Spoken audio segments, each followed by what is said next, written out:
Foundation, from Natalie Rusman, very shortly to give us the welcoming remarks. And then after that, we will all get some insight from an overview of the national budget 2022-2023 from Mr. Malilu Kukela, who is an economist by profession and also a lecturer at NUST. He's seated here right to our left. And then after that, we are going to get look at the implications for Namibia's education and economic sector. And there we have prepared for you 2 questions, thought-provoking questions. And then after that, we are going to get insight from the decision makers. We'll be joined very shortly by our own Honorable Ina Hengari. She's still busy with national calls, but she will join us very shortly. And then after that, we'll be taking Q&A from the floor and also from our participants from Facebook.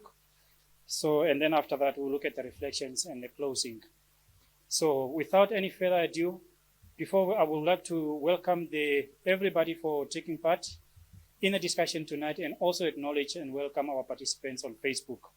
And now I would like to welcome the director of the foundation to formally give us the welcoming remarks before taking our first presentation. From Rusman.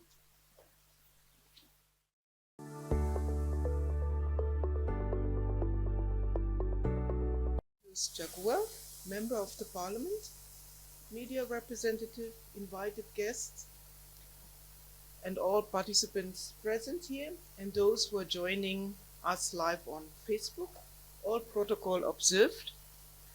Ladies and gentlemen, wonderful good evening. The Konrad Adenauer Foundation Namibia, together with its team, are pleased to be hosting a public debate on the implications of the 2022-2023 national budget Namibia. We are blessed with such a number of audience tonight in this room, an expert that will give us guidance to this crucial topic. Ladies and gentlemen, as a political foundation here in Namibia, we are committed to democracy, rule of law, good governance, and social market economy. Our work as Konrad Adenauer Foundation are underlined by the basic principle of freedom, justice, and solidarity. We believe in upholding these values throughout our continuous dialogue and networking platforms. Ladies and gentlemen, in this context, we do recognize the pressure and the need to discuss the implications of the national budget 2022-2023 that will have impacts on various stakeholders.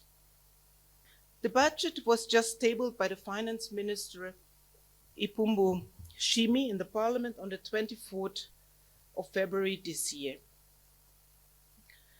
With more than a third of the current population ranging between the ages of 15 and 34, the current national budget is dedicated to the youth under the mission Reimagining a Better Future for the Youth.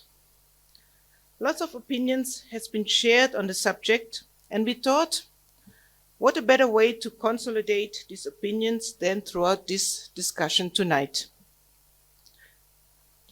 There are expectations from all sides. The education sector, the health facilities, the defense sector, different ministries, civil servant salaries, the construction sector, road maintenance, the marginalized group in the society, the economy that needs to be boosted. The list is even longer. Before we elaborate and discuss what might be said right or wrong with this budget, I think it's wise to give some knowledge and understanding. From the sense of logic, there might be no big difference between an ordinary single household budget, like mine or yours, and the state budget. Just the figures to negotiate are higher and the chain of interest are longer. Considering the budget, it is more than just a planning tool, in my opinion. It is an implication, gives direction and stimulus. We also have to consider the revenue allocation that covers all the expenses. One also have to bear in mind that for the sake of our future generation, we have to live within our means. Ladies and gentlemen, the tabling of the current budget do face lots of challenges this year. The post-COVID pandemic and the need to revive the business sector, especially those that are hardest hit by the pandemic, like the tourism or the service sector. The high level of unemployment among the youth, and taking also in consideration the demographic dividend. The transmission of the development of renewable energy, the prominence of green hydrogen, and the need for energy security. The reform of the education system to produce what the future labor market requires, simply to cut the gap between demand and supply. Poverty, affordable housing access, social tensions within the society, and with all its impacts on GBV. On the other hand, the debt are rising, so do the interest bill, same as the inflation, mainly driven by the higher fuel prices as we all experience in these days. Simply speaking, the revenue side doesn't give so much flexibility to cover all the demands in the nation. Raising taxes might have negative impact on the economy. Given that picture, it is not much room to maneuvering. So it is quite a balancing act with this mounting expenditure. I think the key aspect is the priorities, to set it right. In fact, the question is always where the means to collect from best and where best to invest them, while carrying a huge suitcase of debt stock. And economic growth is definitely needed. Ladies and gentlemen, a debate in this nature sensitizes the public and provides an opportunity for expression of different opinions as part of contributing to the national democratic process and dispensation. In the short and the long-term perspective, opinions expressed and the narrative generated through discussions tonight aims to serve the national discourse. Ladies and gentlemen, with the assistance of our experts and your constructive participations, we are extracting the budget implications and overall impact on the various stakeholders, and also to analyze the contribution toward Namibia's national development goals and Harambee Prosperity Plan, not to forget the Vision 2030. We encourage you to share your wisdom and opinions. The national budget, with its volume of 70.8 billion Namibian dollars, is dedicated to the youth and carries the message, reimagining a better future of the youth. Let's unpack this. And to conclude, feel welcome to our discussion and let us participate and help to shape a better tomorrow for the people of Namibia through an engaging and participatory discussion on this crucial subject. Well, ladies and gentlemen, with these few words and welcoming remarks, I wish you all an enlightening discussion, and I'm really much looking forward to your contribution. And with that, I would like to hand over then to you, Mr. Saira. Thank you very much.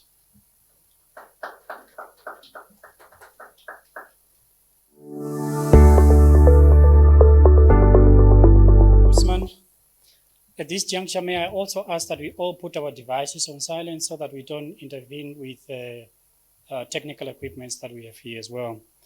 Now, to help us to unpack the national budget and the implications on the different sectors, may I welcome Mr. Malilu Kukela, who is going to do the presentation for us, to unpack it for us to digest so that we have better and good understanding of the national budget. Thank you. Welcome.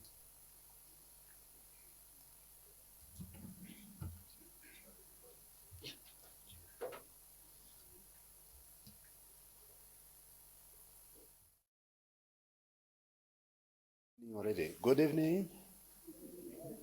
Or is it good afternoon? Good afternoon. Oh, good evening.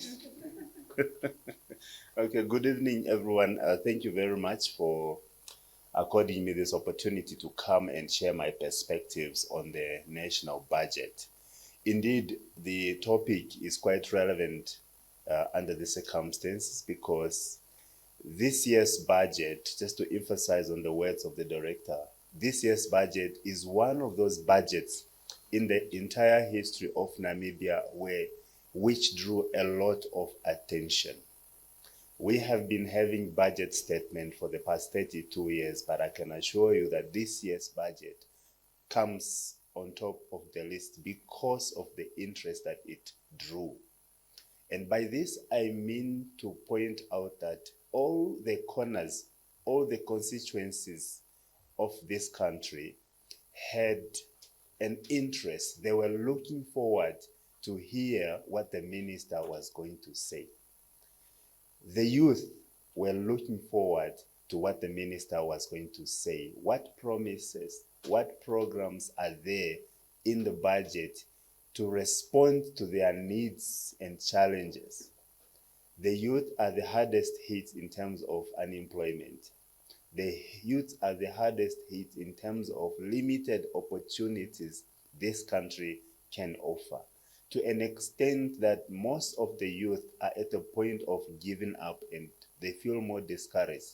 So this budget was one of those aspects government was putting forward to the youth, and the youth were actually looking forward. It is not only the youth, the business people. We have just came from a difficult time. COVID has ravaged this economy from west to east, and the business people were not spared. And they were also looking forward. As you know, a budget is also one of the policy tool that government uses to influence macroeconomic conditions in the country. And the business community was also looking forward. Not only that, the men on the street as well, they were also not spared from the vagaries of COVID. And so they were also looking forward. What is it that the minister is going to tell us? Our pension have been on the same level for many years. When you look at the vulnerable children, the 250 has been the same for the past how many years, and inflation has been eating away from it every year. And so they were also looking forward to hear if the minister is going to increase a little bit. So you can see that this budget really covered the entire spectrum, and everyone was looking forward. And then the minister was there to present the budget. And so when the minister presented the budget, I am sure all of us were glued to the TV. But if I can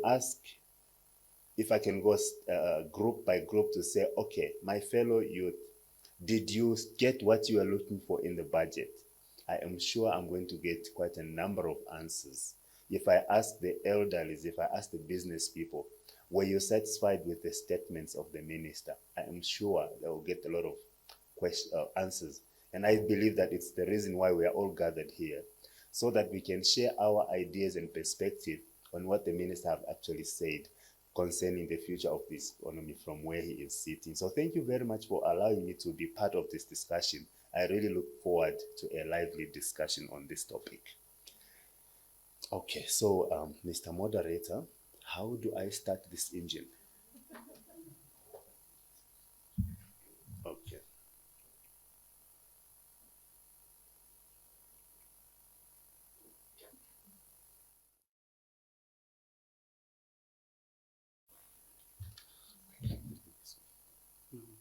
Something else.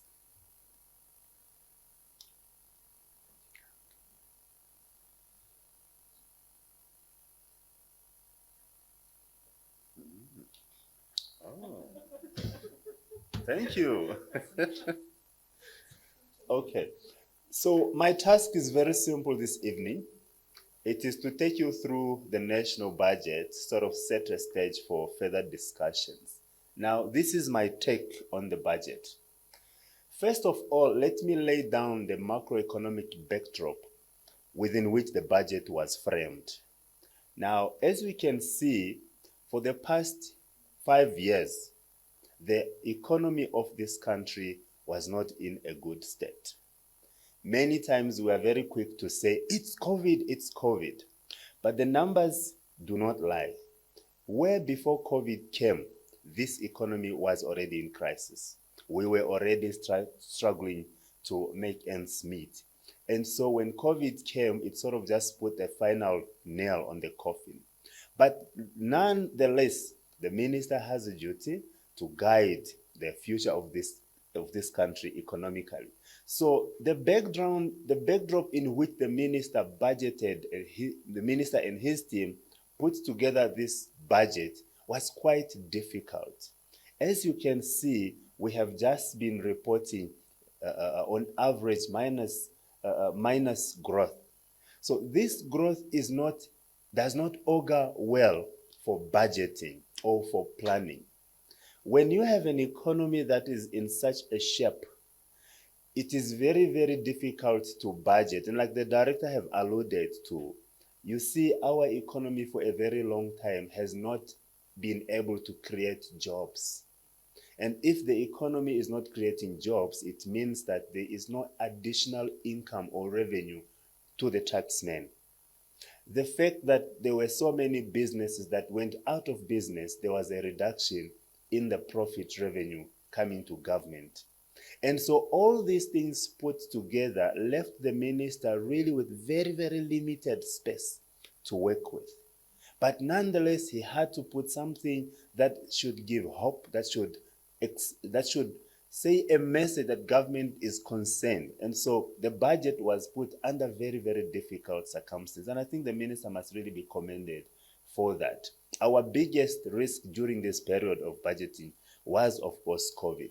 And already from that perspective, we could see that the budget will not really deviate far away from what is needed in terms of fighting COVID. So already when the budget was being put together, we could already anticipate that the gist of the budget will definitely speak to COVID and other related issues. And so I thought that maybe this should provide us with a basis on how or where the minister was, or some of the things that the minister considered in preparation of this budget. But you can clearly see that the economy was in such a state that it made it very, very difficult for the minister to budget.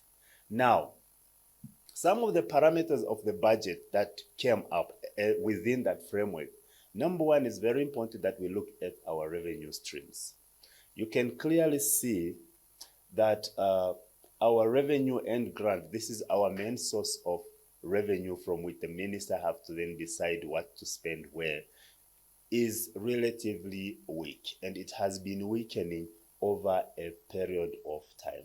And this is fairly because, or in reflection of the economic situation. Government's main source of revenue is personal income tax, profit tax, corporate tax, and grants, and a few other items. All of these items' ability to generate depends on the health of the economy. And for the past 5-10 years, the economy has not been in such a state to provide the much needed revenue for the government to plan. And so you can see that in terms of the percentage of revenue as a percent of GDP, it is really quite worrisome. You need to have a significant percent of revenue as a proportion of GDP high enough to really assure you or give you enough fiscal space to plan and budget. And the picture here clearly shows that the minister was really, or he really needed to do a lot of balancing act. And from the hindsight already you can see some of the issues that are making it very difficult for this revenue to look brighter are issues, some of them are structural issues, such as the thickness in the wage bill. Some of the issues are much larger than the country itself. Some of the issues pertain to circle arrangements and stuff like that. And these are some of the factors that the minister have really considered. And if you can see, they really didn't give him enough time or enough space to do what he would have wanted to do. But nonetheless, if you look on the expenditure side, coming from a very difficult time, means that the government have to come to the rescue. Jobs were lost. Many people found themselves on the street.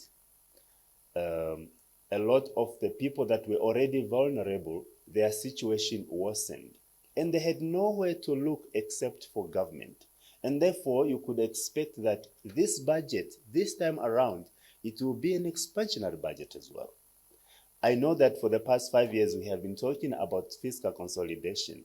It didn't happen because the need were there and were growing. And therefore, government really needed to increase expenditure regardless of the revenue stream. So if you look in terms of the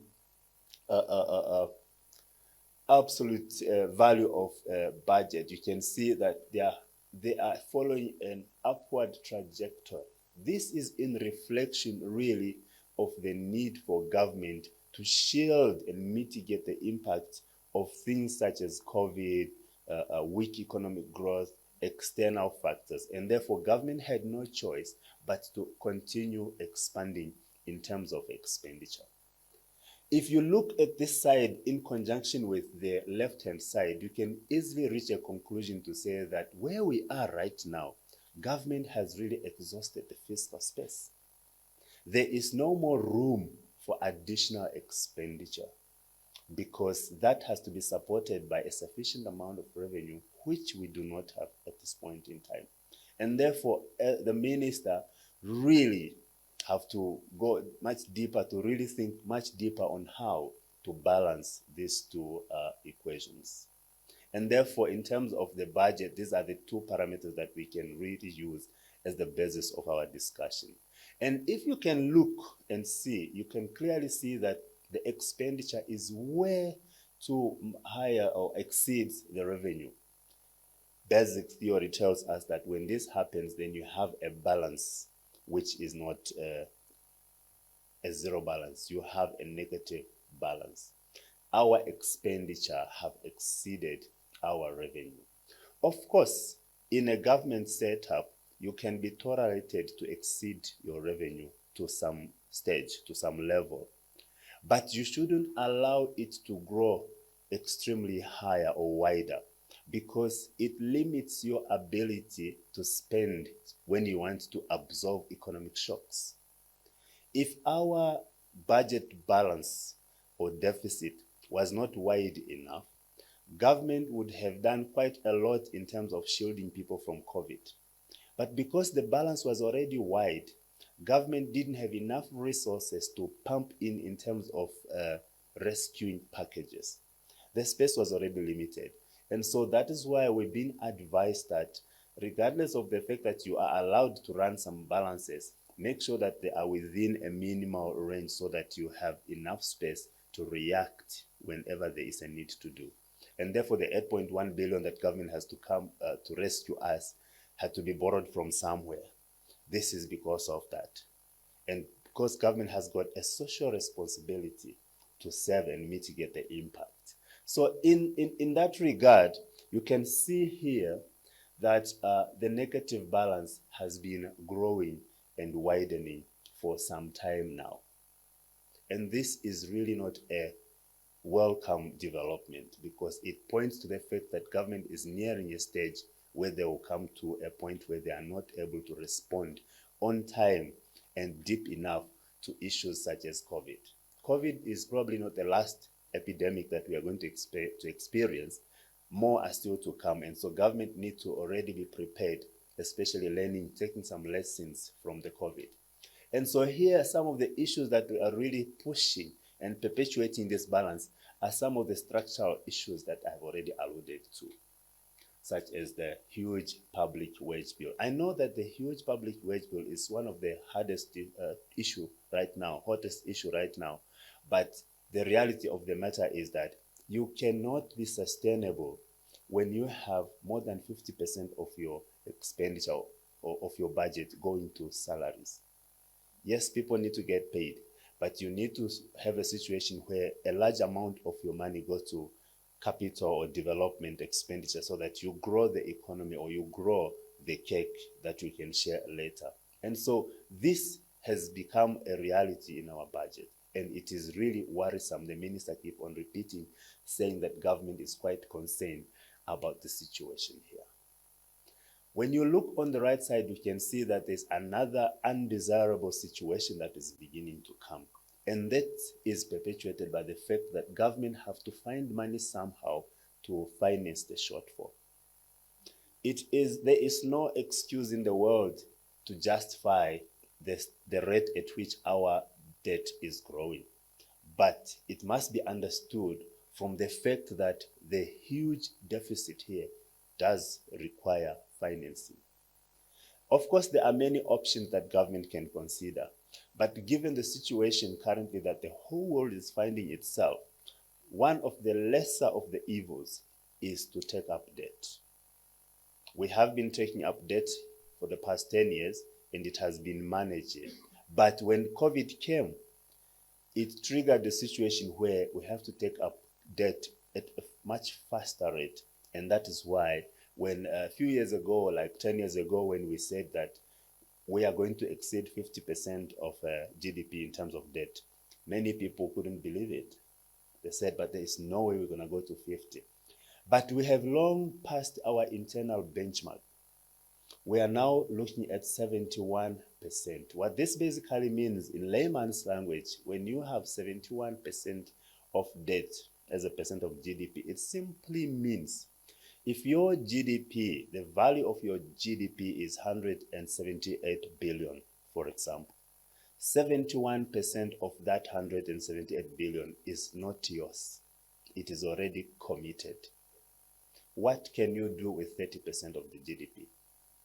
Coming from a situation of COVID, coming from a situation bad enough even before COVID, you cannot run the economy, you cannot sustain the economy only on 30% of your GDP, which is why this is a worrisome development.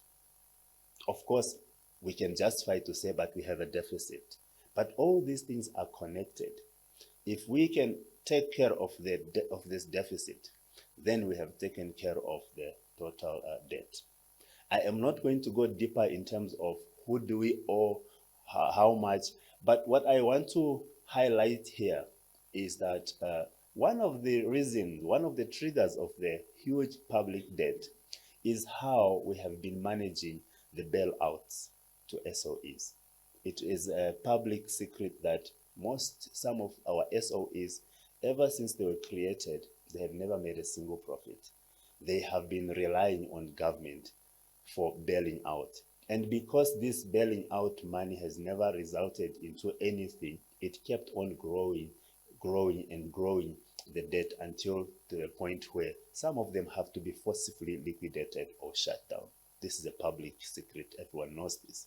But it must be put into context to say that it is one of the reasons why we're finding ourselves at this undesirable position in terms of debt, because that 71% of our GDP is already committed. I'm going to show you another graph in a little while, how bad that situation has become. Right. Now, this is our interest repayment profile. Remember that our government has not been able to generate the much needed revenue to budget from. And as a result, the balance have been financed mostly from borrowing. And we have been borrowing. Now, the interesting part about government borrowing is it is not like when you go to borrow from a microlender where they said you must pay at the end of the month. They can give you up to 5 years before you start to repay. And in that 5 years, it is to really give you an opportunity to put that money where it can generate so that you are able to pay back. What we have seen is that we do not know, I personally do not have access to all the government books where I can say this money has been going there. But what I can tell from the information in the public domain is that the amount or the cost of our borrowing is beginning to bother us. Government is bothered by that and is highly, highly concerned. Why? Because look,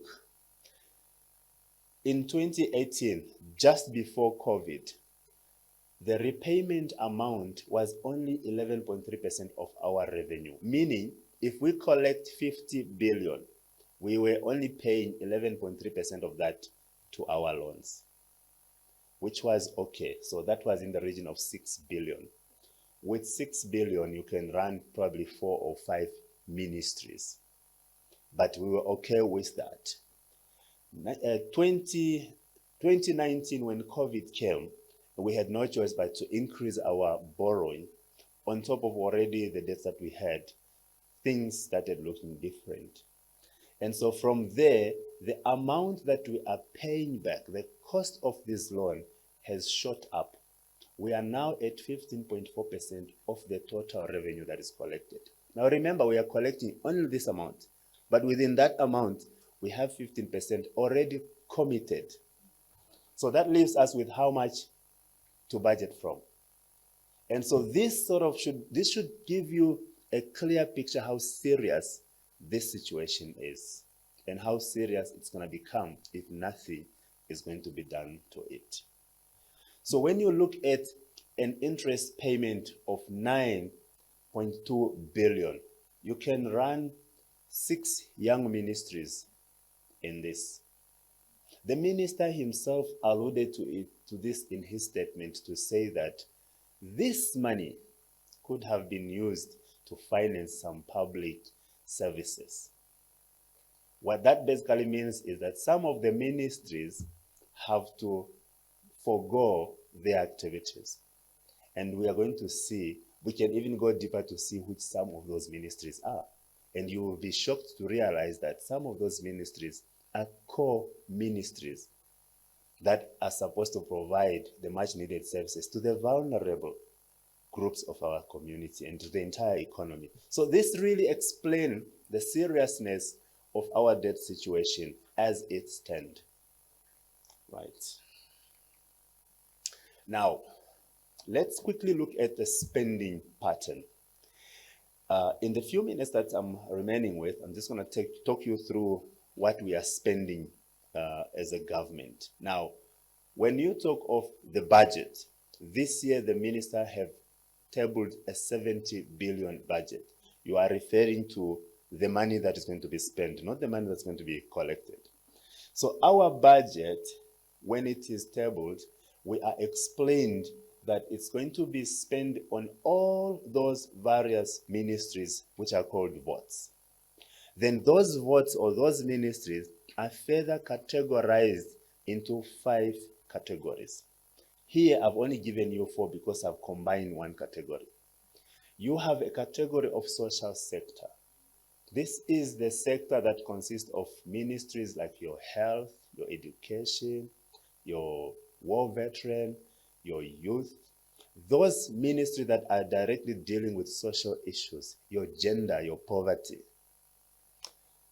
Well, we don't have means of poverty right now. It has been merged with gender.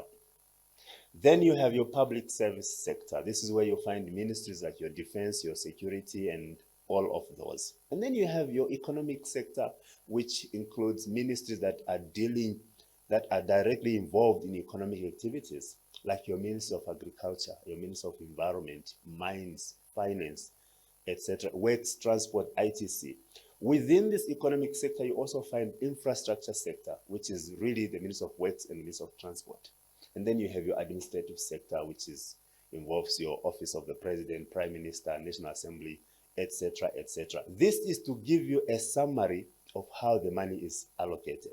Now, if you look closely here, you will realize that it has always been a trend that our budget has been pro-social, because social sector has consistently been accounting for more than 40% of our entire budget, which is okay, because it shows you how serious government is in terms of providing social amenities. After all, we are a socialist government. And then if you look at public sector, it has come down slightly, but it's quite noticeable. About 18% of all the money is going to the public sector. This is where you find your Ministry of Defense. And if you recall, a few years ago, there was a huge debate why the Ministry of Defense is getting a huge budget. Well, we didn't know that Ukraine was coming in Russia. So perhaps maybe, I'm just kidding. So I'm just saying, okay, that has been the allocation. And then you have your economic sector, which, when you split this, when you split the economic sector into pure economic sector and infrastructure, you realize that the proportion are quite small. This is mainly money that are going for capital projects, and they're quite small compared to the entire budget. Now, this raises concern. Why are we investing less in economic structure or in economic sector at a time that we need to grow the economy? So these are some of the policy debates that we can engage on. And then you've got your administrative, of course, it's quite the lowest of them all. But the concern really is on the negligible amount that is earmarked for economic sector and infrastructure. Now, when you look at the issue of having 9 billion already secured for repayment, you must simply ask yourself a question to say that if that money has to indeed go to pay the loans, definitely some ministry have to reduce. If you look here, you can clearly see from the economic sector, the amount, not economic sector, the public sector has reduced in terms of proportion. The social sector slightly reducing. The administrative sector slightly reducing. There has not been a big bang, but this gradual reduction has got implication. So if we split, for example, the social sector, which consists of, if we split the social sector to just see if there are any ministries that have lost, we can see already from the graphs and also from the table that if you look in terms of education, arts and culture, in 2018, it commanded 44% of the entire social sector budget. Now it's at 43%. If you look at health and social sector, of course, it has grown consistently. And this is simply because this is a frontline ministry when it comes to COVID. But if you look sports, youth and national service in 2019, 1.4, 1%, 0, 0, 1%. Now this is where the focus, according to government, is supposed to be. So if this budget are youth-centered, how come the proportion of money going to the youth ministry is shrinking? One of the answers is perhaps some of this money has been put aside to pay the loan. I'm just thinking, because somebody somehow must pay for this. One ministry somehow must pay for this. Then you have your veteran affairs, 3%, 2.5, 2.7. It's a reduction. You have your higher education training from 12%, 11, 9.7, 10, and 10.2. Now, this 10.2, 10.2 might sound interesting, but this is where you find NASFAF. This is where you find NAST, where you find UNAM money. Now, when you are targeting the vulnerable youth and you are only giving that 1.2 billion to NASFAF, what about the vulnerable youth who have not gone to university? What is in it for them? You are then say, okay, fine, those that are not at NASFAF, because NASFAF, remember, is also a social duty of government. But those are students that are already in universities. What about the youth that are in the villages? Then it's okay, fine. We have given 400 million to DBN to give as SME.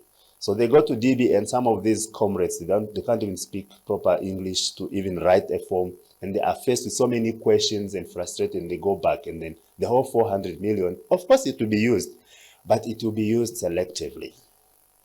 At the end of the day, the majority of the youth go back frustrated, even more angry. But then the budget is youth-centered. So you ask yourself a question to say, but where is the youth in all of this? Because if you look consistently for the past 5 years, it has been coming down except for 10.2, 10.1. This is really the boost that government gave to NASFAF. And we know the story at NASFAF. And then you have your gender equality, 14.9%, 16, 16, 16, 16, 17. Now, this growth is because of the merger of the two ministries. Poverty merged with gender. That's why the proportion to this ministry looks good. But if you split out, if you take out the poverty ministry, you can clearly see the reduction in their budget. You can clearly see some of the programs have to be reoriented. A point in case is the food bank is now converted to money. This money comes at a time where sugar price has just gone up, petrol price has just gone up. The list goes on.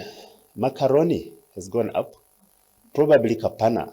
The last time I was at Kapana, for $50 I could not finish, but now $50 I just eat in seconds. So everything has just gone up. Then we are saying the food bank money is now cash. Go and buy. Buy what?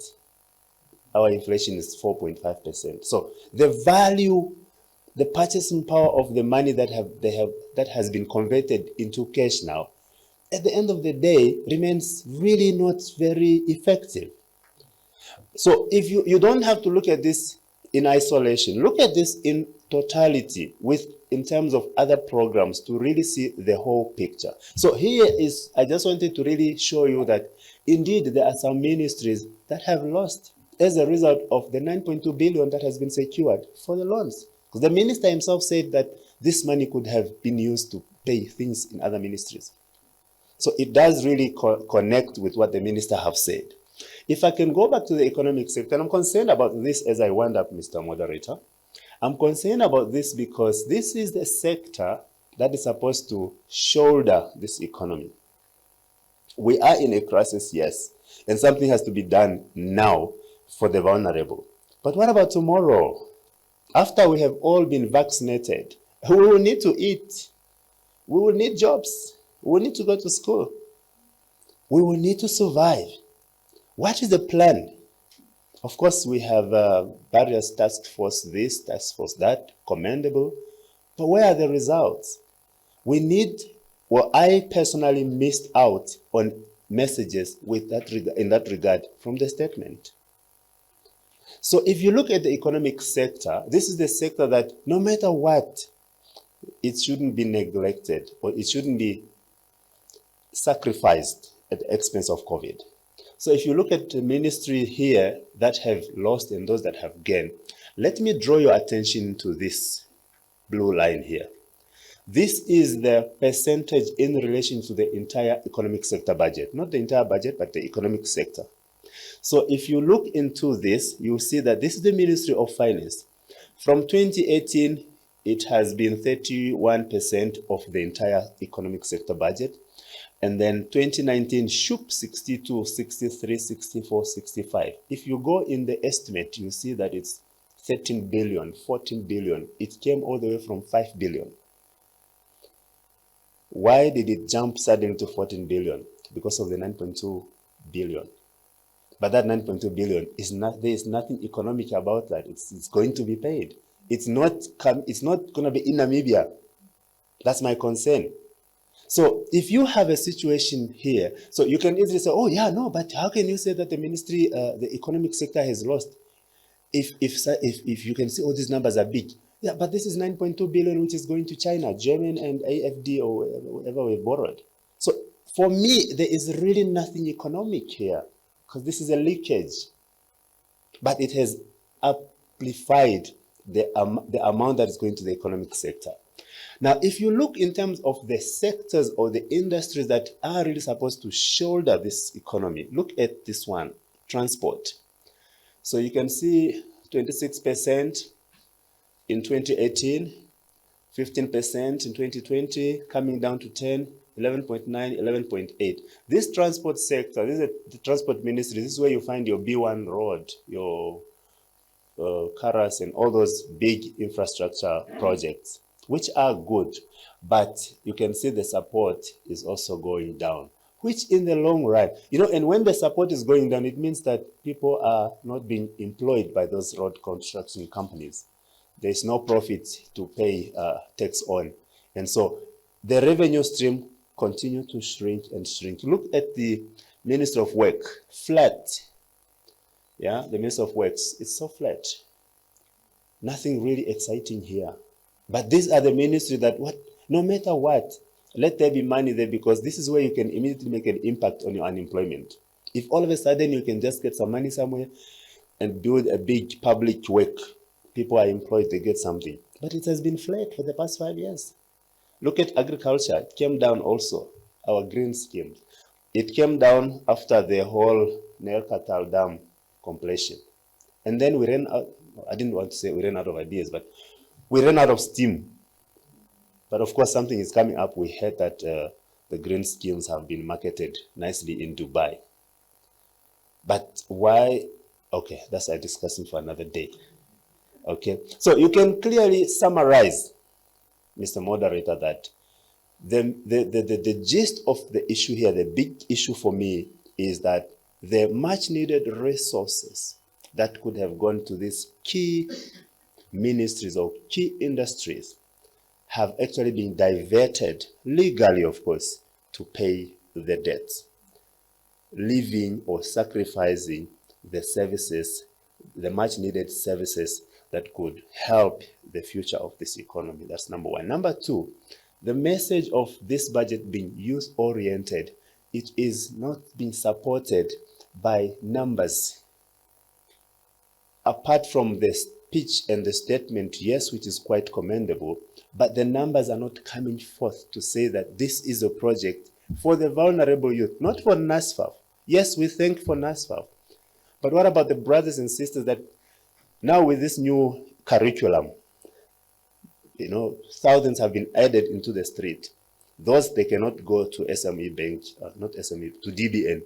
They don't qualify to NASFAF. Where do you take them? Maybe one thing I should mention here also on the works. The reason why works did not go down is because of the injection to build the stadium.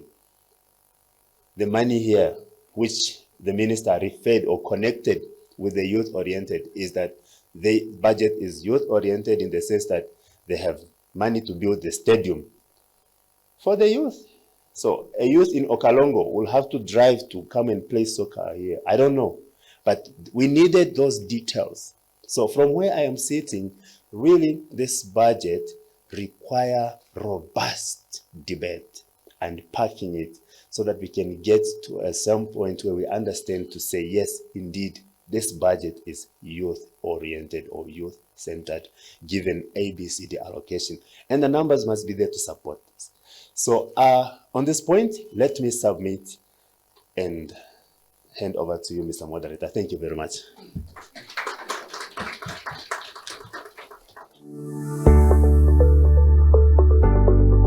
Kela, for your insightful contribution and also for your thought-provoking proposition within the context of the budget and the numbers and so on. And I'm sure that will serve as a strong basis for the discussion tonight. Going forward to the next point on the agenda, we will soon be joined by our Honorable Ina Hengari. Please join us to the front here. And while she's joining us, I'm sure you are busy, preparing your questions and putting them in order, because we will be soon taking them. So at this juncture, we will be looking at implications for Namibia's education and economic sector. But here we don't have a contributor. Instead, what we have got two thought-provoking questions that you can also include it in your thoughts as you are making the contribution as part of your questions or comments. And the question goes as follows. In light of the current ongoing World Skills Africa Conference hosted in Swakopmund and other similar training initiatives and employment development programs that are preparing Namibia for the fourth industrial revolution. A, how is our national budget 2022-2023 contributing to the training and development of the next generation of employment creators and the labor markets? In light of the first part of the question, do you feel that the current budget is reflecting Namibia's development needs and aspiration realistically? At this juncture, ladies and gentlemen, allow me to welcome our Honorable Ina Hengari and also to invite her to give us insights from the side of decision makers. Honorable Hengari, your floor is yours. Thank you.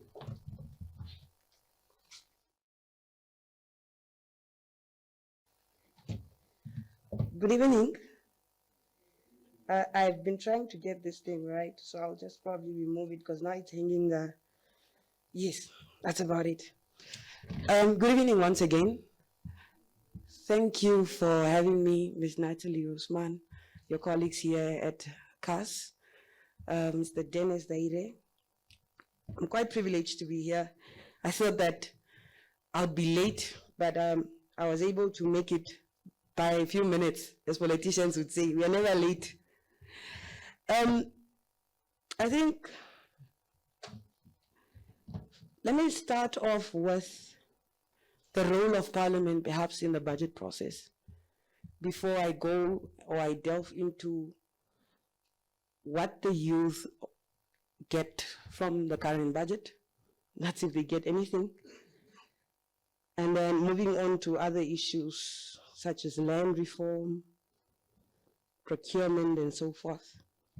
Now, as you may know, the appropriation bill in itself is a requisition of monetary resources by the head of state and his cabinet to Parliament in the fulfillment of Chapter 5, Article 32(2).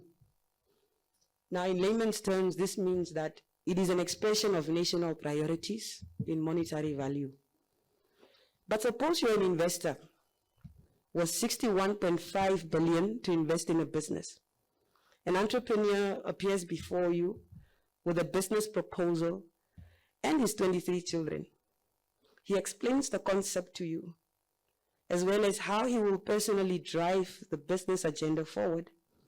At the conclusion of his presentation, he says, these 23 children will supervise several profit centers of the business. And so if you have any further questions, you should contact any of my 23 children. How would you feel as an investor? Disrespected? Not valued? Undermined? Honorable members of the House today were debating a number of issues around the budget, particularly the youth. And a number of questions came up because this year's budget is themed after the youth or around the youth. But one thing became clear, and that is we must begin to question whether the current way of doing things or the current way in which Parliament is run is actually beneficial to citizens, whether it speaks to Article 32(2) as envisaged in the Constitution, and whether how Parliament is currently run in terms of budgetary debate affords Parliament the relevance and importance that is actually explained in the Constitution. Now, one of the things that I realized was that, in essence, the budget debate takes us back to the debate on separation of powers. And for those of you who would know Charles Montesquieu, philosopher, who spoke on the doctrine of the separation of powers between the judiciary, the legislature, and the executive. While there exists much debate about whether Charles Montesquieu advocated only a strict and complete separation of powers, the better view is that in practice, only a partial separation of powers would be workable. But here's the important thing, complemented by further controls. So Charles at some point acknowledged that it is almost impossible to be able to implement the separation of powers fully or strictly. So partial implementation of that doctrine was a workable one, but there had to be, and it had to be complemented by controls. I'm not going to dwell too much on those controls, but two of them are, one, the first is funding. How is Parliament funded? Who determines the funding of Parliament? It is I'm told to remove my mask. I hope that's okay. I'm fully vaccinated, so, and the current regulation says it's okay. But the second regulation, or the second control, is funding. How is Parliament funded? Should Parliament, in fact, be funded like a ministry, as is the case in Namibia? or should we reconsider perhaps, so that we're able to protect the separation of powers between these three interdependent state organs?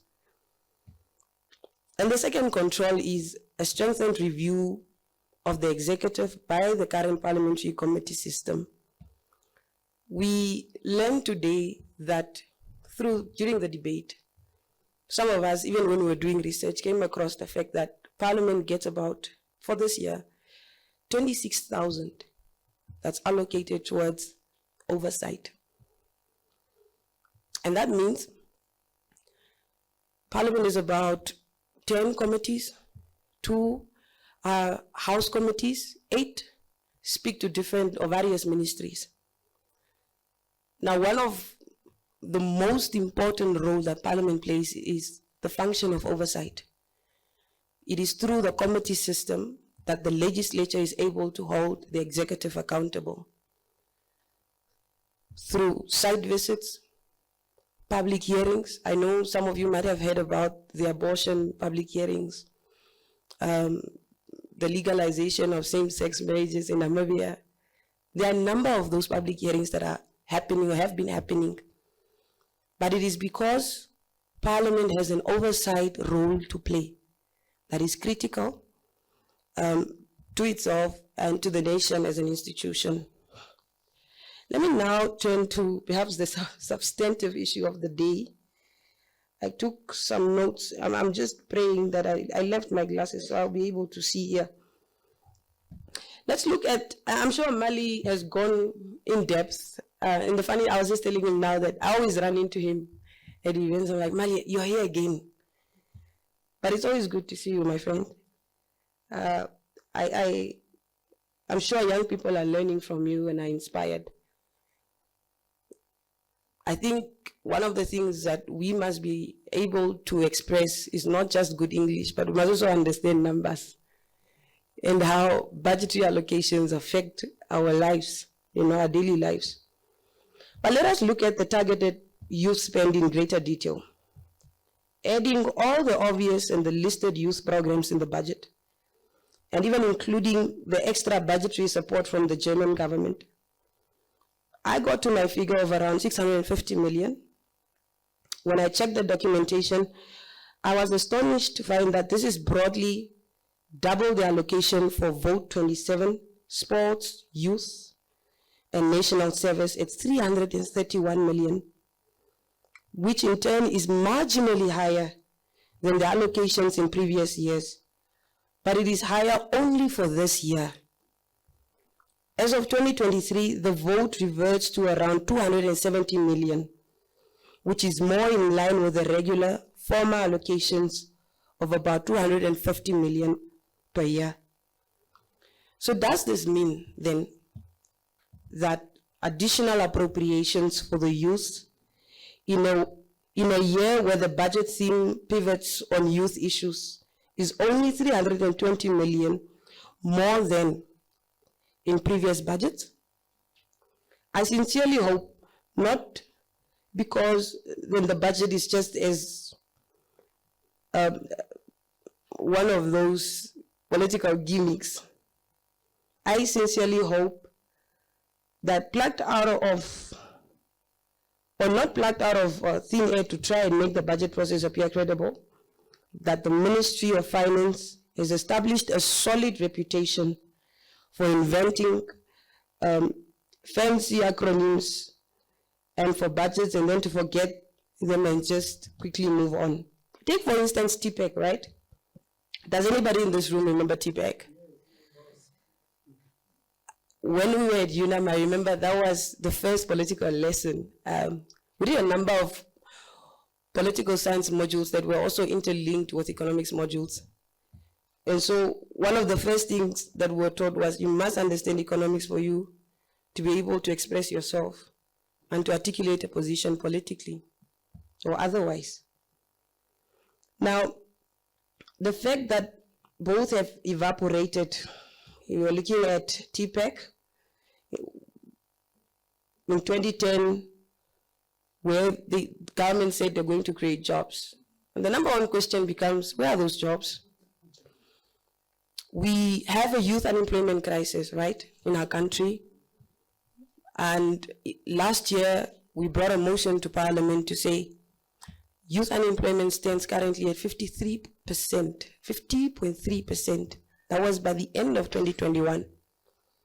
And we gave a number of suggestions, and one of those was, let's declare a state of emergency, during which period government is able to consider and allocate the best resources, not just capital, but also human resources, to come up with a workable plan.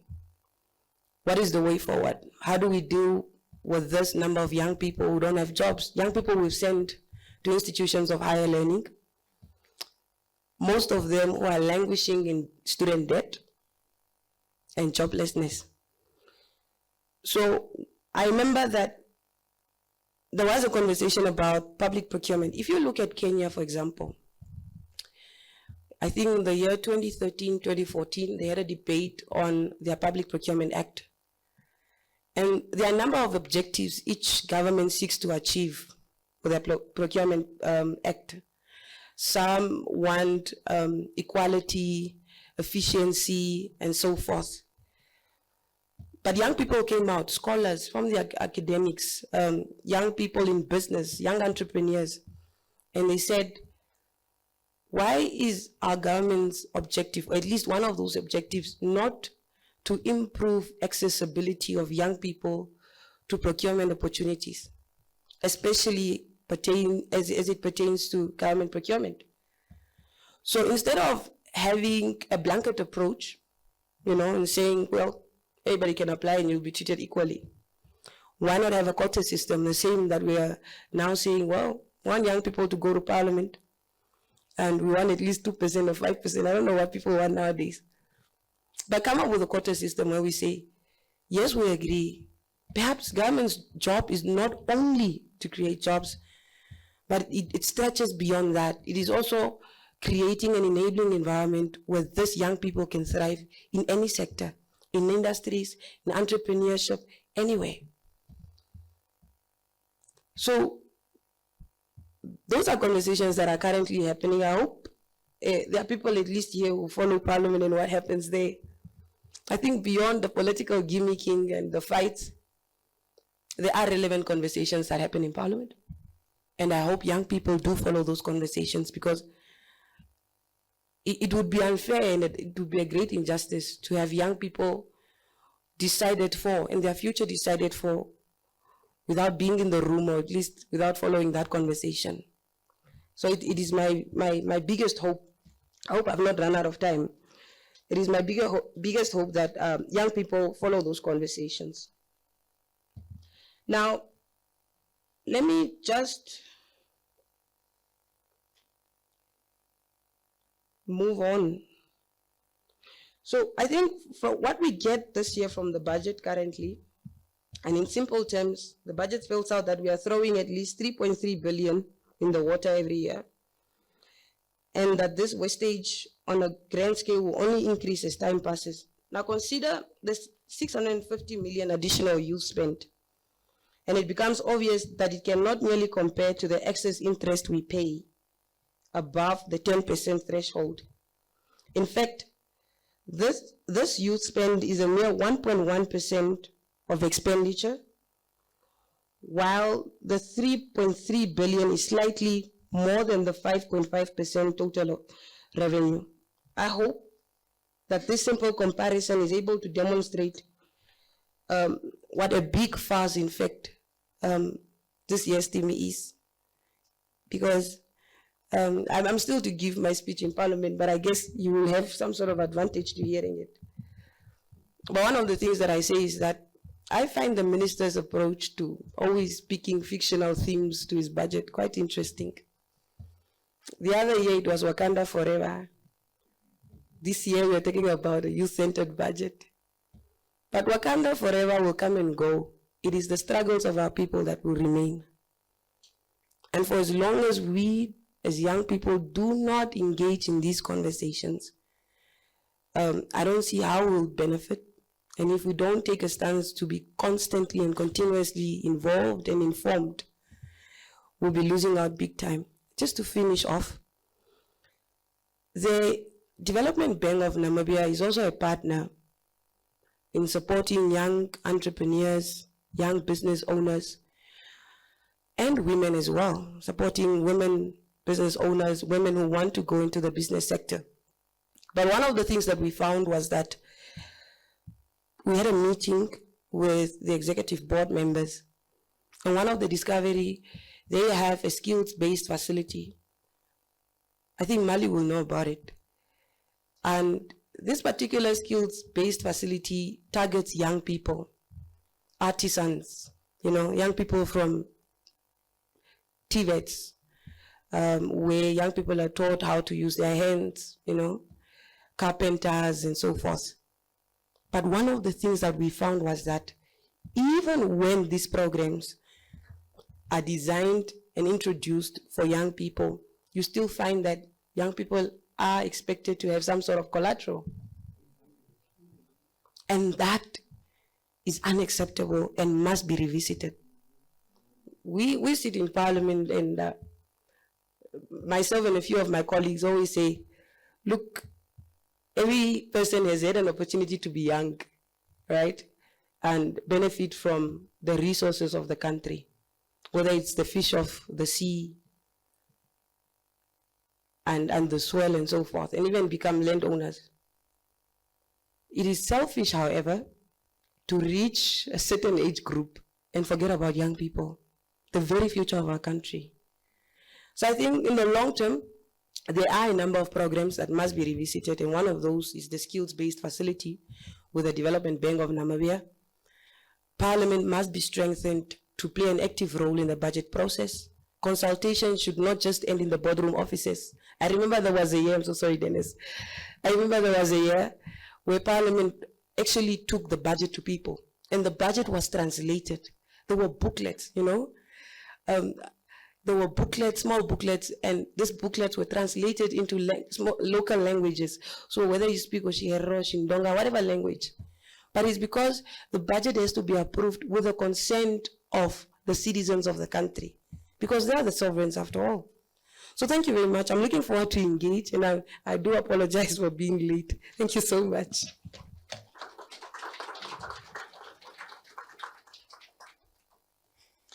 Thank you, Honorable Hengari, for the very insightful contribution.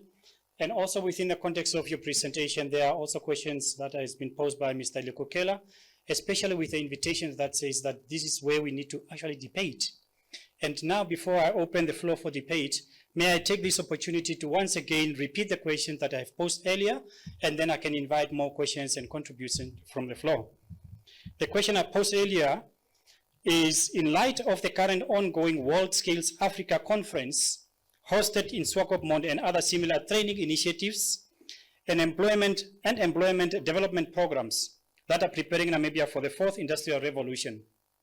A, how is our national budget contributing to the training and development of the next generation of employment creators and the labor markets? B, in light of the first part of the question, do you feel that the current budget is reflecting Namibia's development needs and aspirations realistically? Ladies and gentlemen, at this juncture, I open the floor for comments and questions. And I see one hand up there, and then a second one, and a third one here, and a fourth one. Let me go with the first one. Mr. Kasume, you are welcome to pose your floor. And Shannon will help us with a roaming mic.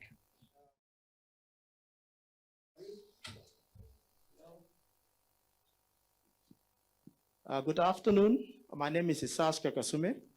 When I stand here, I actually want to greet the most dandily clad and elegantly dressed people in this room, and I don't have my jacket here.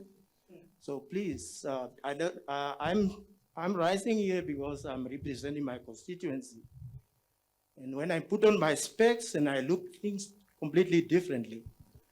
I'm from a welfare organization. I'm actually the founder, the organization TKCDO. Actually, I want to rush to my question, especially, did I let you somewhere? Did I lost you somewhere? Oh. For the sake of time, could we please have the questions directly? Actually, Dennis, I'm a sustainable community developer. That's the specs that I'm wearing, and I'm looking at from that perspective, and that's how I'm going to pose my questions. Your first question with the, I didn't want to, with the skills,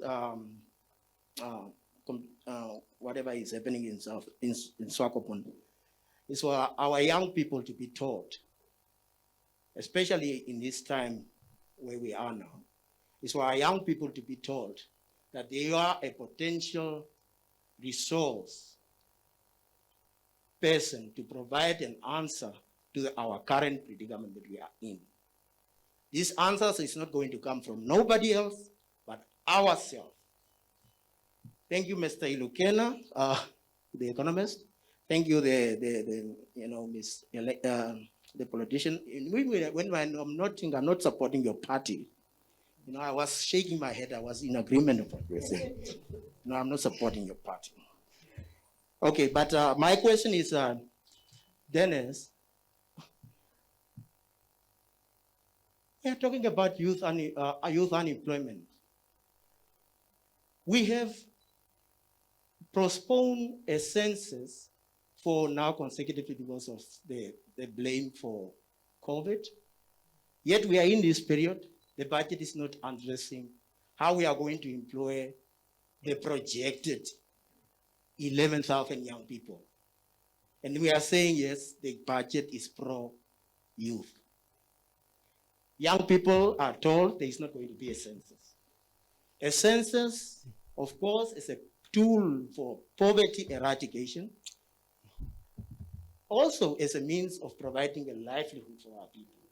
Okay, thank you. The other question, maybe the last one. Should I?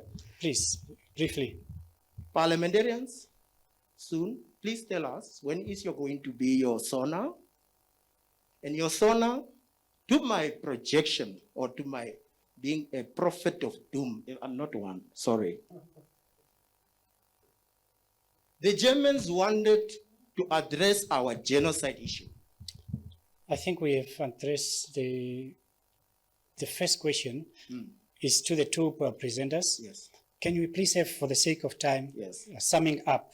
The genocide issue, why I'm bringing it up, is money that was supposed to come into to come and rescue us of our situation. It's money that is supposed to come. But what are we saying? No. The SONA that is going to come now, and I'm vouch in LPM there. I think, excuse me, I think for the sake of time and also to allow more people, I think it is only fair if you can pose your question straight and then we give it to the next person. Maybe, Ngari, please help us. When is your SONA? And when are you going to solve this issue of the genocide? Okay, thank you very much. Let's go to the next question, please, at the back. And may I encourage you, please, to keep the focus on the discussion on the national budget. We allow more people to make comments and questions. Thank you. Please, very briefly. Thank you very much. I'm Petrus Atipopi. I'm coming from Commerce Youth Forum, Commerce constituency. I don't want to discuss much on the budget, because the reason why the budget is like that is because we don't have money and we must accept that. My question is, the future of this country relies on creativity, innovations, and entrepreneurship. Now, my question to you is, what can we do as a country to promote manufacturing? Because if we talk of creativity, innovation, we are talking of manufacturing. And one of the most painful things as we speak now, we have school children in rural schools. We have no school chairs. Yet we have timber that we're exporting to China, and we still have to buy expensive chairs from China back to Namibia. So one of the suggestions, Honorable Ngari, maybe that we can take a motion to Parliament is, why can't we give a license to our VTCs? We have another vocational training center, window vocational training center. Those people are qualified to manufacture seats and chairs and tables for our school learners, instead of exporting the timber to China. My second question is, Honorable Ngali, we are at a point where we need to cut costs by all means. I don't really know, I like the way the green scheme was promoted in Dubai, but I'm not in agreement or in support with the whole delegation that went there. I mean, you have a Minister of Trade, you have the Namibia Investment Promotion Board, they're more than enough to go and promote Namibia at the Dubai or whatsoever. My last question is, Honorable Ngali, members of parliament, you're one of the people that gets higher salaries in this country. Now, it's you, as a young MP, will you table and support a motion to cut salaries for MPs or to decrease parliament? Because looking at it right now, looking at a budget, trust me, we don't even have money for emergency funds. Okay. And when COVID came, we were running up and down looking for donors and all that, and we are still waiting for the same situation. We don't know what's going to happen tomorrow. That's all my questions. Thank you so much. Thank you very much. And may I ask the next two, I will allow three more people, but only questions and very briefly so that we can allow them time to respond also. And then we can have a second session again. Let me allow the gentleman here, please.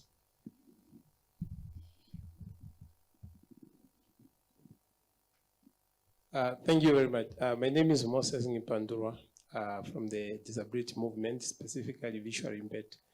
My question is very much straight and simple.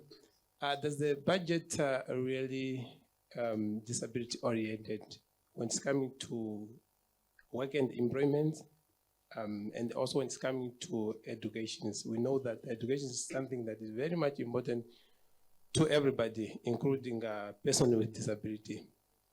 And again, I also would like to I have a bit of concerns when it's coming to equality and non-discriminations, opportunities for persons with disability. Could be entrepreneurs or other opportunities. Does really the parliament really deliberate on that, Honorable? Because it's really ready to hear in the parliament, parliamentarian discussing or debating on issues of persons with disability. I know that we have Honorable Alessia who is there, but we expect other parliamentarians, irrespective from which political party, deliberating on issues of persons with disability. Thank you. Thank you very much. At the back, the lady at the back, and then I'll come to you. Good afternoon. My name is Pamela. I'm not sent by Parliament, please, but I'm employed at Parliament, but I'm here in my personal capacity. I just wanted to make that clear. But I'm not from Parliament, as Honorable Hengari has stated. I'm from the National Council, and many times people forget about the National Council as a House of Parliament. Honorable Hengari mentioned the 10 committees of Parliament, but those are the 10 standing committees of the National Assembly. I just wanted to raise a few issues pertaining to the budget and how I think the Parliament can play a major role in the overall budget process.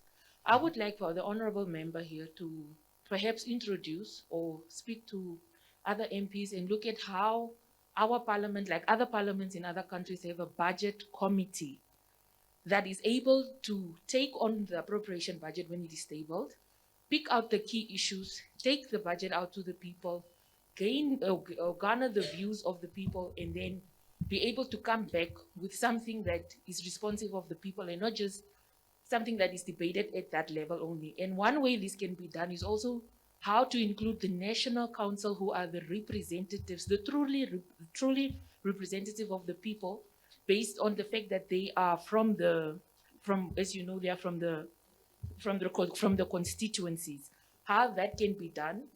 Also, maybe thinking of ways on how we can have a budget office of Parliament that can track government spending.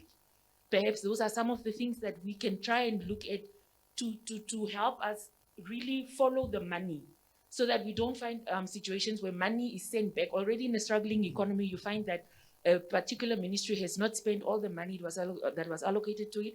It could be that the gentleman before me has spoken. It could be an issue on disability. you find that a ministry as critical as that has money that is not being spent. And it's because there's no tracking of government money. And one such space could be at Parliament, where we could have a budget office that tracks government spending. And then finally, I just wanted to mention briefly, thank you, Mr. Likukela, for your presentation. Sorry. Also, yes, the National Council is something that they introduced, the Constituency Development Fund. This, we don't know at what level it is at this moment. It's very important that everybody understands that something like a Constituency Development Fund does have the ability to create jobs and bring social upliftment in rural, in all 121 constituencies.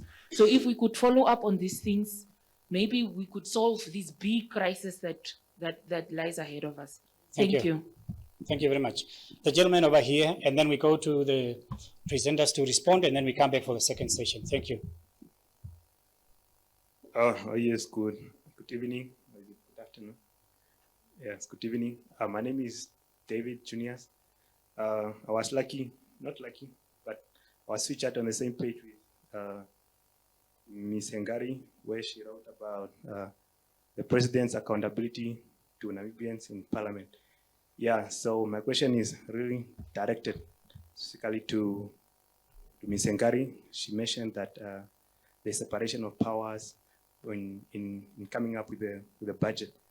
This is relatively true because the budget is tabled by minority and majority. They just come view the budget when it's out already.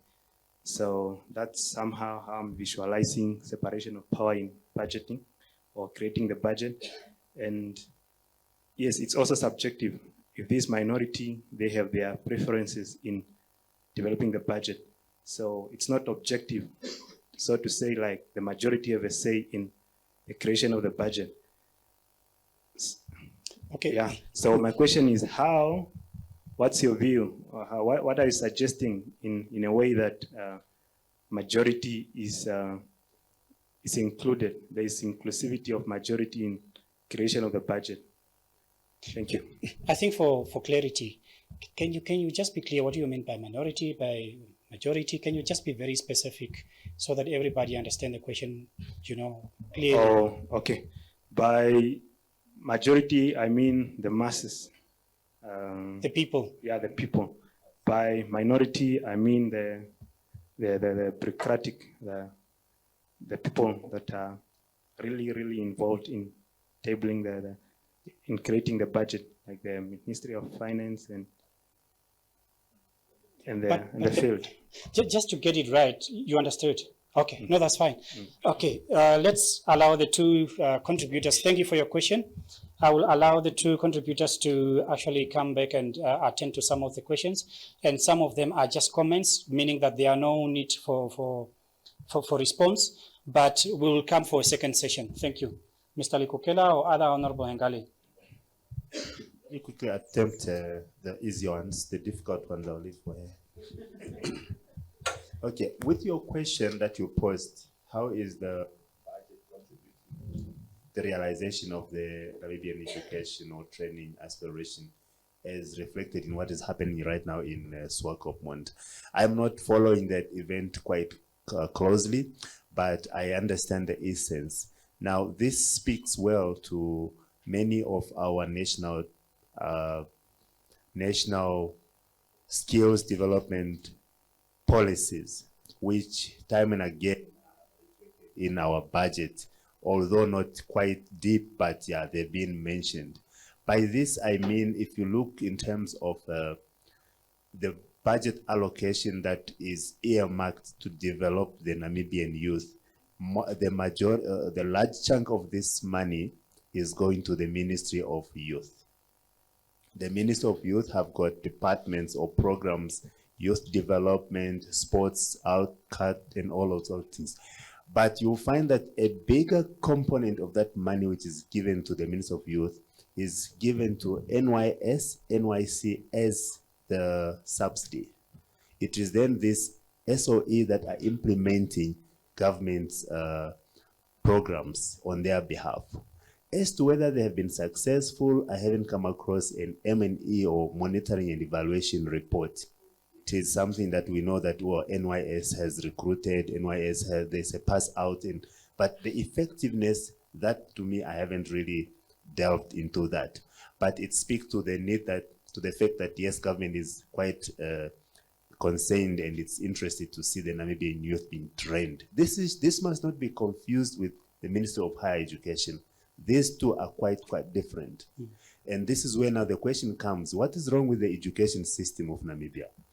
It's a relevant question, but we must also ask, what is wrong with the training of the Namibian? Because when you talk of education, you might want to talk about education and happen to mistakenly talk about training. Are different, and if you do not find a balance, you might blame one for the other. That is one. Manufacturing sector, why can't we manufacture? It's a very relevant question.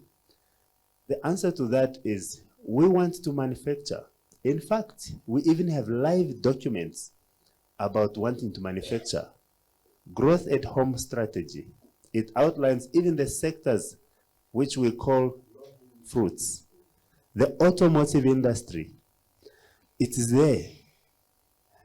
But the implementation thereof is a problem. Again, it boils down to the same question, we don't have money.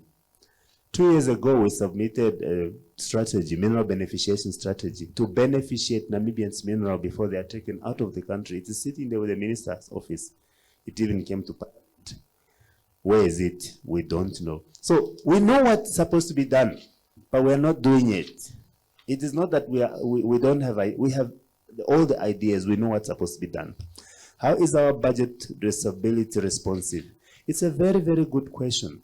These are the minorities that we tend to leave out. The Ministry of Gender, now merged with the Poverty Ministry, have got clear programs on this. Now the disability is cutting across. You have disability support from the Ministry of Health, you have disability support from the Ministry of War Veteran. The problem with our government is it's so fragmented. You find this program being run by that ministry, sometimes run in silo. You have disability in War Veteran, you have disability in Ministry of Health, you have disability in gender, even in education. These ministries don't seem to speak to one another. That is why you find that other disabled people are left out in the cracks. Lastly, employment. You see, the employment policy of Namibia is implemented in two sections. One, we have an active labor policy and a passive labor policy. When we looked at the numbers, we realized that the passive labor policy, which is the activities of the Ministry of Labor, is underfunded. The active labor policy, which is the one that speaks to Ministry of the NYS, is quite funded quite well, but then there is no monitoring and evaluation to assess whether this money is actually yielding the outcomes. And because of the fragmentation that I mentioned, if you go to Ministry of Labor and ask them about what is happening at NYS, they will tell you that's not our baby, go to Ministry of Youth. But they are in the same field. Finally, budget process. I like the question, the minority and the majority. I think we need to acquaint ourselves in some of these processes time and again. There is a clear-cut budgeting process which starts at a grassroots level. The grassroots level, I mean, even up the village development level, where our councillors speak to the villagers about what they need. They cascade it to the councillor. The councillor, National Planning Committee have got budget hearings. All these things are done, but of course, again, these are weaknesses. Thank you very much. Thank you very much. Am I audible? Can you hear me? Thank you, Maria. Let me start with a question of how do we promote manufacturing? How many of you here want to study at a vocational training center by show of hand? How many? 2? Yes. This is why. we have placed so much emphasis on formal schooling, going to universities, sitting behind the desk for 4 years and then graduating with a piece of paper, and not really encourage young people to go the unconventional route, right? Take up courses in fields that aren't regarded as the most attractive fields for young people. I remember there was a conversation that I was having with young people at another function like this one, where we were saying, how many of you, and that was the question that we really started with, in establishing why is it that young people don't want to take up, sorry, vocational training, for example? Why don't young people want to become carpenters? Because I can tell you now, the people that are making money is the people that you see wearing blue overalls. Those guys are making money right now. And we are losing out as young people because we've not created or we've not emphasized the importance of getting young people into vocational training or vocational training schools.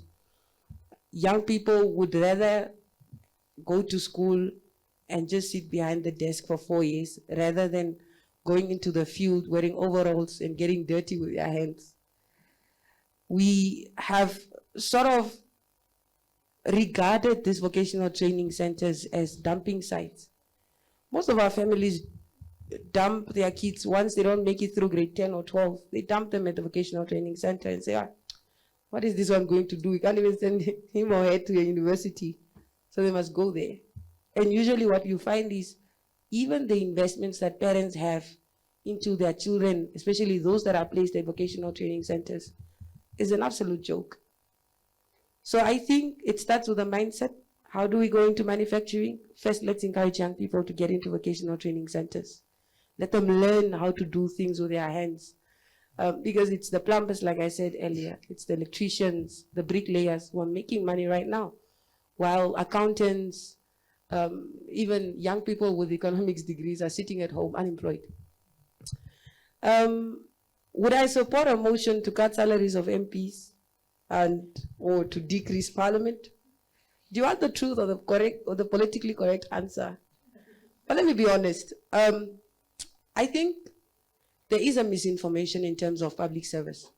I mean, the civil service, the civil wage bill, yes, the wage bill or the public service, public wage bill, basically. Who causes the bloating? I think there needs to be a session on that. The people that gain the biggest pieces from the cake, I can tell you, are not politicians. Maybe politicians in a certain way. Because which other job is there in Namibia that once you've served 5 years, you get paid for the rest of your life? Right? Apart from being an MP. I'm a very controversial person, but I like to shed light on certain things. I think it's important. But the same ways I just shared that, I also think there must be an information session where we are able to share certain information, because I think especially young people in our country don't know a lot that happens in parliament, how or who gets the bigger piece of the cake and so forth. But if we are in a situation where we need to support young people, I myself have a number of young people I'm supporting financially, whether it's registration fees or just putting them through school from my own pockets. And I don't think that is the job of an MP. I do think it's the job of any member of the executive to ensure that programs and initiatives that receive support, financial support, meaning monies that usually come from citizens through payment of tax and so forth, those projects are implemented, and young people or general citizens are able to benefit from those programs. We had a very interesting course, just a short course that I did for about 3-4 months. And it was really focused on what is the role of an MP? Is it to buy caskets when people die in the community? Or is it really to focus their efforts towards lawmaking and ensuring that they're informed enough to contribute to debates that are relevant and that speak to the issues or the day-to-day issues of citizens of our country? I think that is something that we can reflect on in the meantime. The budget committee, there is a budget committee now. I do think, yes, you're correct, that there should be some sort of tracking, some sort of monitoring. The money that we allocate or we appropriate as Parliament, how is it used? Where does it go? What are the benefits? What is the input, the benefits, and the output of various schemes or various initiatives that are approved through Parliament? But I also think that the Budget Committee won't be as effective. I think it's a great step. Many African countries are taking a similar approach, but for as long as there is no legislative instrument or legal instrument that empowers Parliament with actually amending the budget, we can come up with Jesus centers even in Parliament, and that budget will not will not be able to have any real power over the budget. So the real question is, when do we introduce a law that empowers Parliament, like in South Africa, where former President Kgalema Motlanthe, I think it was around 2008 or 2007, he introduced the money bills law that gave Parliament the power to actually amend and not just approve, because powers that speak to approving for us are almost non-existent. I think the majority and minority group, like I said, the question again goes back to the legal framework. There is no legal framework that explicitly empowers Parliament to amend the Constitution. And in a situation as ours, where you have the ruling party with still a two-thirds majority, they've been able to maintain that. You know, those who follow politics know through. It's almost impossible. So yes, maybe the voting will make a change if we vote correctly, but at the same time, there needs to exist a legal framework, a legal instrument that empowers members of Parliament and Parliament as an institution to affect the budget. Thank you. Okay, thank you. I think I'll take the second round of questions and then we'll come back to again for the, let me be very, not selective, but very, before coming to the gentleman, because I know your hand has been up, I'll quickly, I've seen one hand there from a student, and it will be interesting to tap into your thoughts. Can we hear your question, please? Good evening. As we all know, less than 20% of grade 11s qualified to go to AS level. Yet there is a lack of textbooks. There is limited teaching time, with the remarks of writing our finals earlier than usual, but don't have the ability that self-study requires because we lack textbooks. There are less fortunate students that cannot attend Zoom meetings, or in other words, online teaching. And how are we going to include them into this? We cannot copy the pages due to the fact that there are copyright laws. How is the budget allocation taking this issue into account? Thank you very much. And I think also, while we are allowing the participants to actually post their questions, I think for the benefit of our audience on Facebook, we will be concluding very shortly in about 5 minutes on Facebook, but then we'll continue with the questions on the live audience, and then after the presentation response by the speakers, then we can conclude. Let me come over here. No, the gentleman behind you, and then there was one gentleman at the back, and then you are next. Good evening. My name is Joseph Abet, and I'm very delighted to see learners here. It is quite something new that, because I normally attend events such as this one in the public discourse, but I hardly see high school learners. I really appreciate the fact that you came through to understand what is happening. Tapping into what Honorable Engari has said, myself, I'm in the public sector. I'm a civil servant, and I'm also a scholar. I've been studying for 6 years in Russia, doing law, by the way.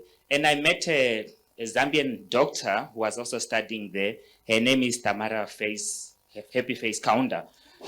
She once said, while addressing farmers in Zambia, she said, in order for us to attract youngsters in the agriculture sector, we must make it quite interesting. We must put faces of youngsters that are successful for youngsters that are not into agriculture to tap in. Now, coming to what Honorable Hengari has said, that he actually asked how many of us want to go to vocational training centers. And only two of us, of those that I have indicated their hands that they're interested in that. But we need to understand that none of the institutions, not private, not public, that are actually providing financial assistance to youngsters to get interested to tap into that. If so, how many? If not, why not? In order for the youngsters or for the youth to be encouraged to get into vocationals, we need to make vocational quite interesting. Many of the politicians, they would say, choose courses wisely, become a doctor, become an engineer. Now, how do I become an engineer if I want to go to, how do I become a doctor if I want to go to VTC? I think it starts with our leaders for our youth to follow. But my question would be on census. You see, the statistician general, what is his name? Alex Shimwefeni actually said there will be no census this year because the budget of 2022-2023 did not make preferences for that. I mean, census is one of the tools that the government supposed to use to plan in its policies in order to understand as to how to allocate the budget. How is it possible that the government is saying, no, they did not allocate any funds to census or to NSA, but they are saying they are prioritizing other national priorities. It doesn't make sense to me, please. Thank you very much. Okay, I think it's becoming very competitive now in terms of the questions. Let me go to the Honorable Ombudsman, then I'll come back here. I'll come back to you. I've taken note of your questions. Yeah, I'll come back to you. Okay. Thank you, moderator, for the young people. I'm also excited to see you in your participation. My name is Advocate Basilis Diakua. I just have one comment to make, but in the form of a question to our economist who presented the introduction to this budget very, very thoroughly, and he took us through to understand, as a layperson, to understand the actual message in the 2022-2023 budget. I want to start by saying that the difference between successful person and unsuccessful person is only on to answer one question. And the successful person always answers the question, when a problem is going to happen, I'm going to do this. But the unsuccessful person always answers the question, if the problem is going to happen, I'm going to do this. But in life, there is no if. It is going to happen. Now, the budget, as it was outlined by our economists, it covers a large or a broad spectrum of social sectors of our society. But I also picked up that the area where I'm interested is, and where I'm actually observing, because I'm there for the well-being of the people, is the social protection aspect. If I can just give you a little bit two definitions of social protection. UN defines social protection as it involves preventing, managing, and overcoming situations that adversely affect people's well-being.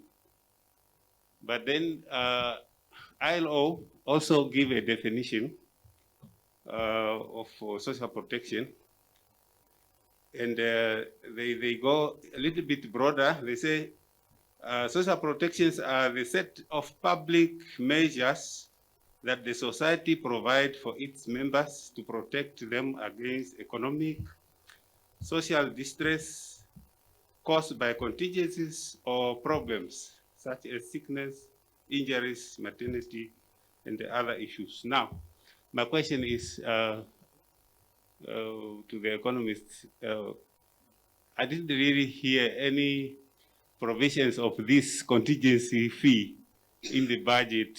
If we take an example of the situation that we always see from the young children that get sick, or that get sick from these illnesses that need special operations outside the country. So where does the government really put this money so that they can cover for these illnesses? Even those who are having cardiac problems, because we used to take them those years to Kenya and sometimes to South Africa, but now I heard we have opened our own cardiac situation. But there are other illnesses that we still don't really have specialists in the country. So where is this budget covered? I heard you spoke about the other social protections in the various ministries, but I'm specifically on this issue now. Maybe you can share your thought about that one. Thank you. Thank you. At this juncture, before we continue with the questions for the live audience, we are coming to the conclusion for the live stream for the Facebook audience. And at this juncture, I would like to call the director to say a few remarks, concluding remarks, and then thereafter we can continue. Frau Roosman, thank you. Well, ladies and gentlemen, I would not take much time because the discussion is so much ongoing, and I do have the feeling that this discussion should have taken maybe before the budget has been tabled. So I just would like to take one remark. Everybody has the right to be young. No? So this really keeps me busy. So there's so many ideas and so many inputs in it, and I just feel that the discussion is on the way, and I really thank you for, especially also for Honorable Member of the Parliament, Ms. Inga Hengari, sitting here and getting all the questions and the pressure to be answered, because of course you are in that situation to get all this complaint. But I think this is the discussion for, no? To also to open up and to see and beyond the table that there are really a lot of spectrum in that budget, and the restrictions too. So I would like really to thank all the audience for the inputs, and I do believe that we must have also maybe another session like this, because we are just about to begin with. And yeah, and with that, I would leave it with that we have enough space for our closing up remarks by the audience, and also for further questions. Thank you.